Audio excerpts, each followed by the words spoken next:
Dear students, welcome to the fourth session of our chapter 5, Surface Chemistry. Today, we will deal with the topic purification of colloidal solutions. And there are different ways. The first one is dialysis. And it is a process of removing a dissolved substance from a colloidal solution by means of diffusion through a suitable membrane. So, it's a process where we are removing the dissolved substance from a colloidal solution through diffusion through a membrane. Now, since the particles of a true solution can pass through animal membrane, we know that true solution is homogeneous, so it can pass through the filter paper and also animal membrane. And but the colloidal particles, the membrane can be used for dialysis. Why? Because it can't pass through the animal membrane, so we can use it for purification. The apparatus used for this purpose is named as dialyzer. So the apparatus as a whole is said to be dialyzer. Now you can see a diagram where we are having a beaker. Inside this beaker, a flow of water is there, and in this bag or a suitable container is kept or suspended, in which the colloidal solution is there. And here it is made up of what? A semi-permeable membrane, so that the particles can move or diffuse inside the water into this water, right? So how it is done? A bag of suitable membrane containing the colloidal solution is suspended in a vessel through which the fresh air is continuously flowing. Now what happens is the molecules or the ions diffuse through the membrane. Through this membrane, the molecules and the ions diffuse into the outer water. This water, it will just diffuse. And what we will get in this suitable bag? In this bag, we will get only the colloidal solution. So thus, we can do the purification of colloidal solution in the dialysis method. Second way to purify the colloidal solution is electrodialysis. The word electrodialysis comes when electricity is there or the passage of electricity is there. So we can have here the diagram which is the same thing, only the slight difference is there where we are having the cathode and the anode. So we are having the container where the flow of water is there, in which we have suspended a bag which is semi permeable. Animal membrane is taken, and the colloidal solution is taken in this bag or in this vessel. Then when you suspend this one in this fresh water, what happens is the molecules or the ions can diffuse into the outer water. And here if the two electrodes are kept, anode and the cathode, and it is connected to the battery, what happens is the electrolysis process can be done. And when this process you are doing with the help of electricity, it is named as electrodialysis.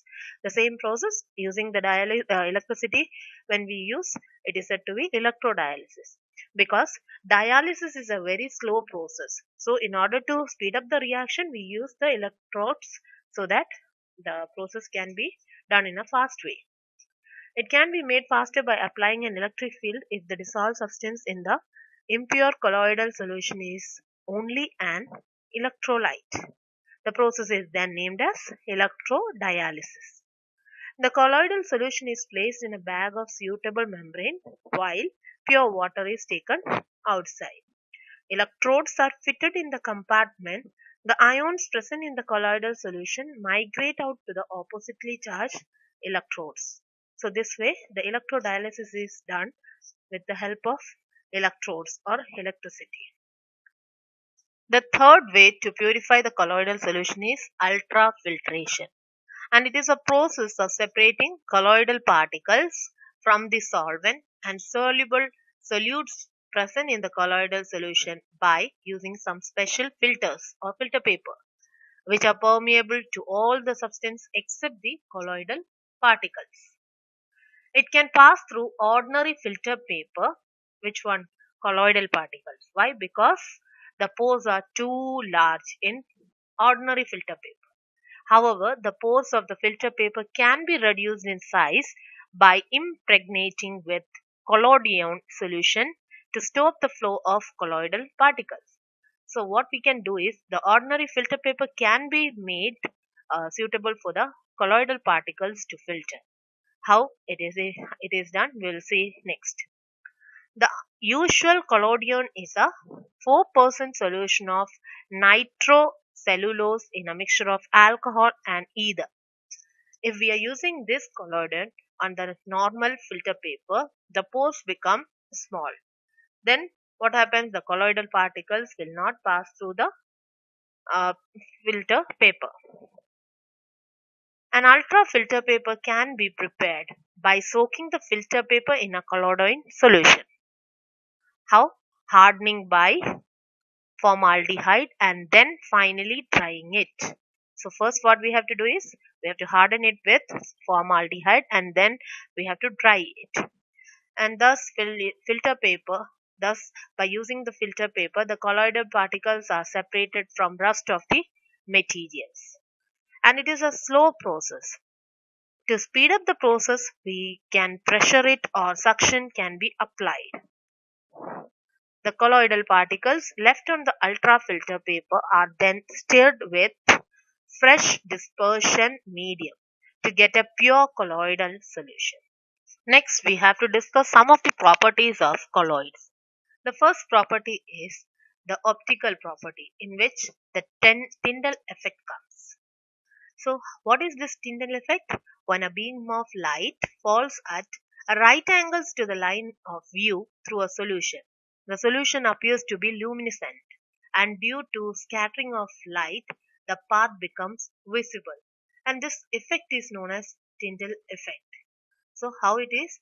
The colloidal solution, when you are passing a light or beam of light, then if the solution is viewed through the right angle, it becomes or it appears to be luminescent due to scattering of light which becomes visible.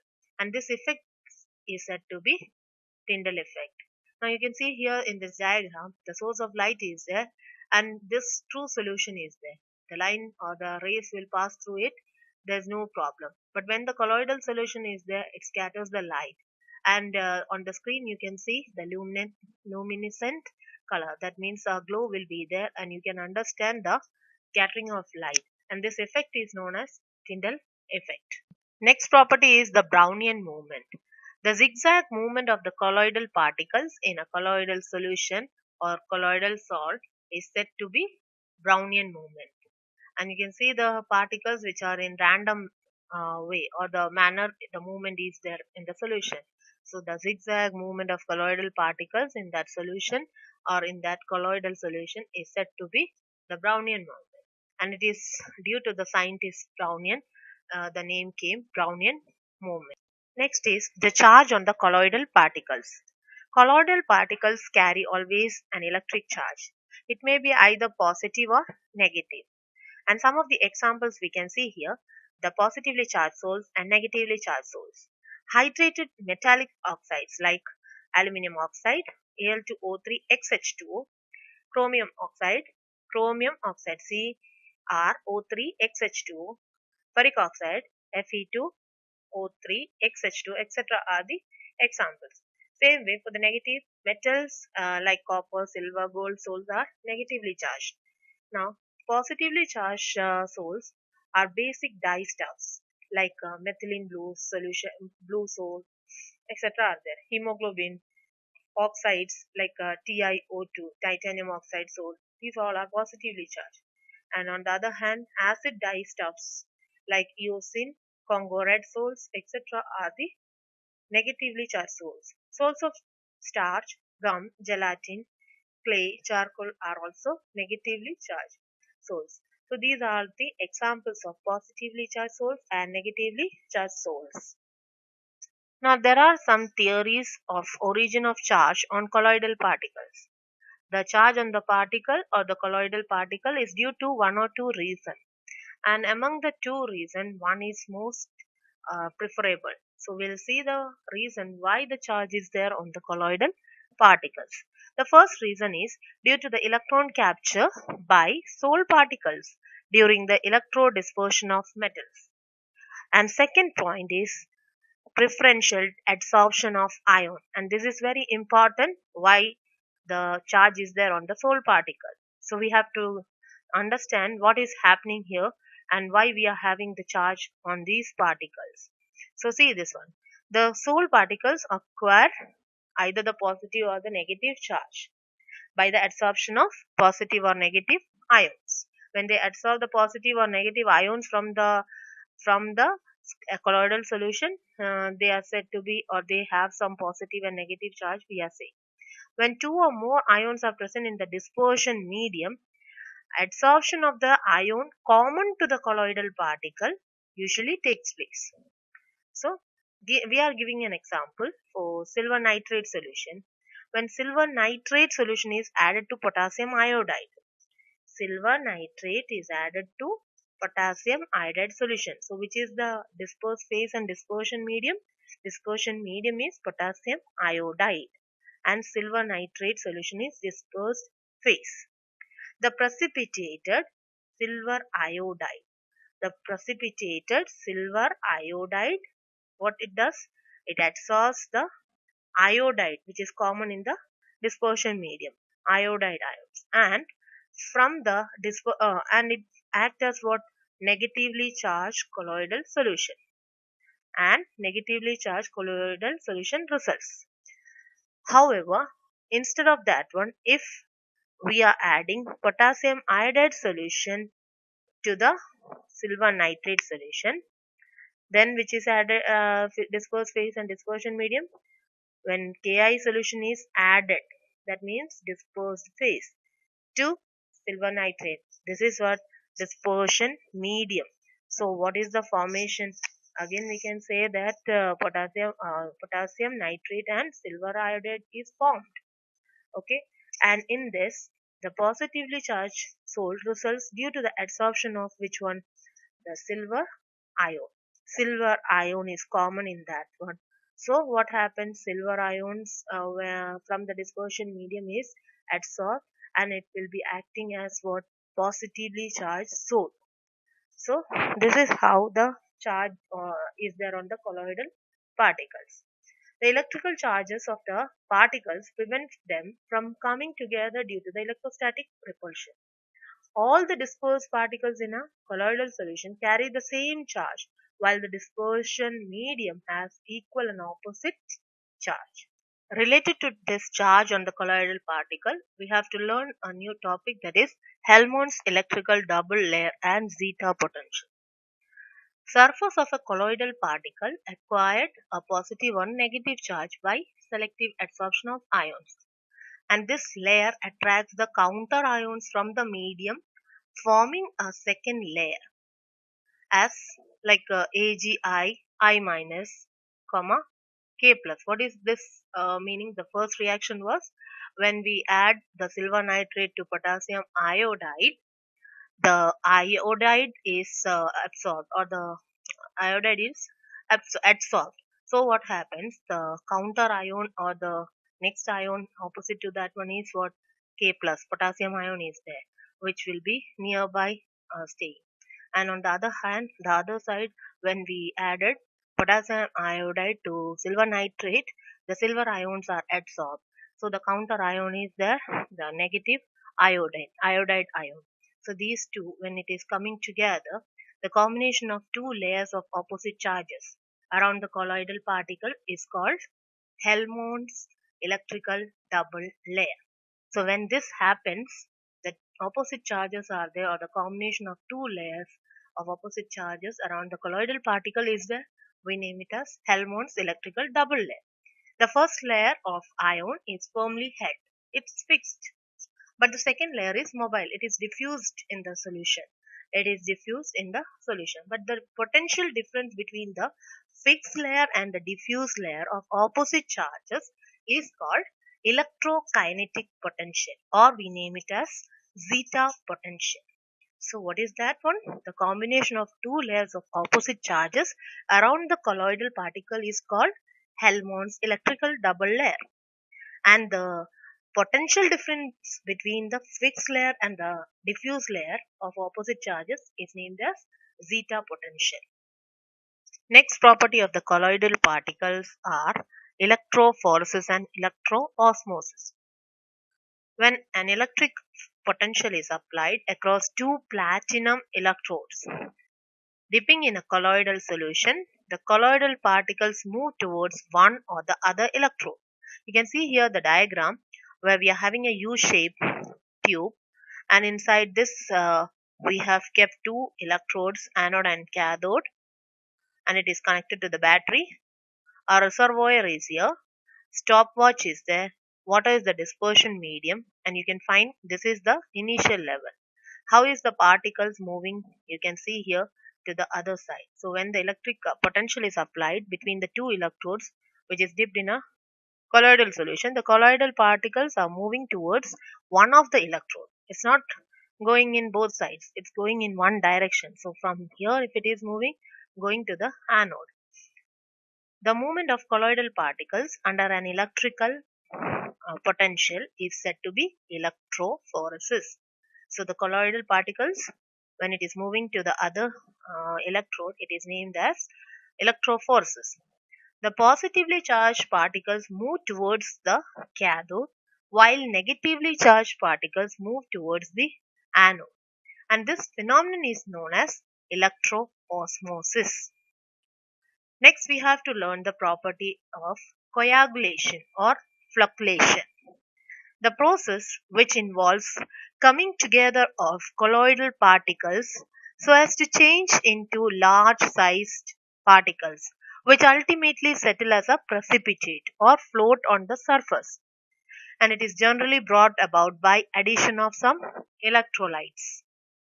The minimum amount of an electrolyte that must be added to 1 liter of a colloidal solution so as to bring about the complete coagulation or flocculation is said to be coagulation or flocculation value. So that value is said to be what? The minimum amount of electrolyte which we are adding to the colloidal solution to complete the process. So one more thing we can remember, smaller is the flocculation value of an electrolyte, the greater will be the precipitating power. So smaller, if the value is there, the precipitating power will be more for that case. Next we will see that in how many ways we can coagulate the lyophobic salts. The first method is by electrophoresis. The colloidal particles move towards the oppositely charged electrodes and get discharged and precipitate. So this is the first way to coagulate the lyophobic salts. The second way is by mixing of two oppositely charged salts. Oppositely charged salts, when mixed in almost equal proportion, neutralize their charges and get partially or completely precipitated. And mixing of hydrated ferric oxide and arsenous sulfide bring them in the precipitated forms. This type of coagulation is called mutual coagulation also. The third way is by boiling. When a salt is boiled, the adsorbed layer is disturbed due to the increased collision with the molecules of dispersion medium. The kinetic energy will be more, and it reduces the charge on the particles and ultimately leads to settling down in the form of a precipitate. And the fourth way is by persistent dialysis. On prolonged dialysis, the traces of the electrolyte present in the salt are removed almost completely and the colloids become unstable and ultimately coagulate. And the last method is by the addition of electrolytes. When excess of an electrolyte is added, the colloidal particles are precipitated. And the reason is that colloids interact with ions carrying charge opposite to that present on themselves. This causes neutralization leading to their coagulation. The ion responsible for neutralization of charge on the particles is called coagulating ion. A negative ion causes the precipitation of positively charged salt and vice versa. This point you have to remember, a negative ion causes the precipitation of positively charged salt. So the opposite will be there for the next case, that is a positive ion causes the precipitation of negatively charged salt. Next we have to learn a law which is named as Hardy-Schulz law. Coagulating power of an electrolyte increases rapidly with the increase in the valency of cation or anion. I'll repeat the law. Coagulating power of an electrolyte increases rapidly with the increase in the valency of cation or anion. For negatively charged salt, the coagulating power of electrolytes are AlCl3 greater than BaCl2 greater than NaCl. Or we, in the terms of ion, when we will say Al3 plus for aluminium chloride. What is the ionic charge for aluminium? Al3 plus. For barium chloride it is Ba2 plus. For NaCl it is Na plus. So the positive ions are there.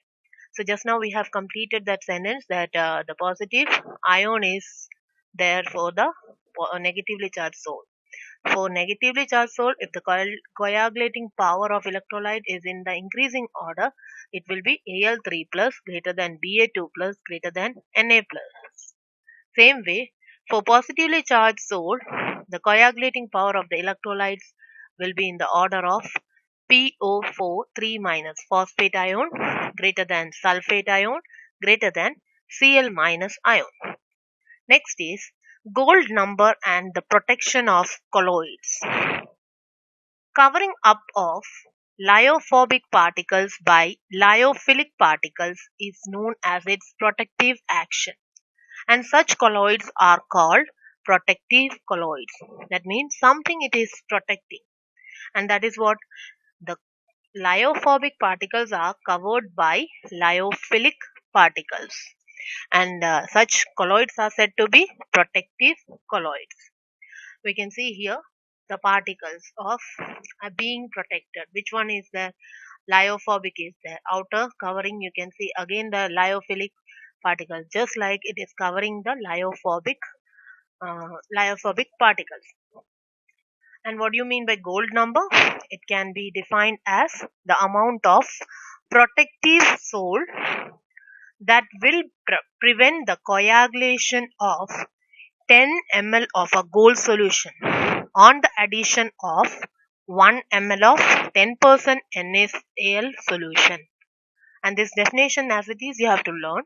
The definition only is coming from this part, that is, it is defined as the amount of protective salt that will prevent the coagulation of 10 ml of gold solution on the addition of 1 ml of 10% NaCl solution. Next, we have to deal with the topic emulsion. Emulsion means the disperse phase and dispersion medium both are liquids. So how we can define emulsion? A colloidal dispersion of one liquid in another immiscible liquid is known as an emulsion.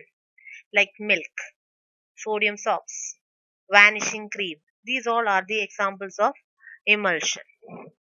There are two types of emulsions, and we can name it as oil in water and water in oil. In this first type, oil in water, where the oil is the dispersed phase and water is the dispersion medium, we can give example as milk. We know that it is a type of oil in water. So the dispersion medium is more there. That is, water is more. Water content is more. That's why the example is given as milk. And the other one is what? Water in oil, where the water is the dispersed phase and oil is the dispersion medium. So it will be not that much of the liquid type. That is like butter or cream. The amount of water is less, so it is not having that much fluidity also. Next one is the emulsifying agent or the emulsifier.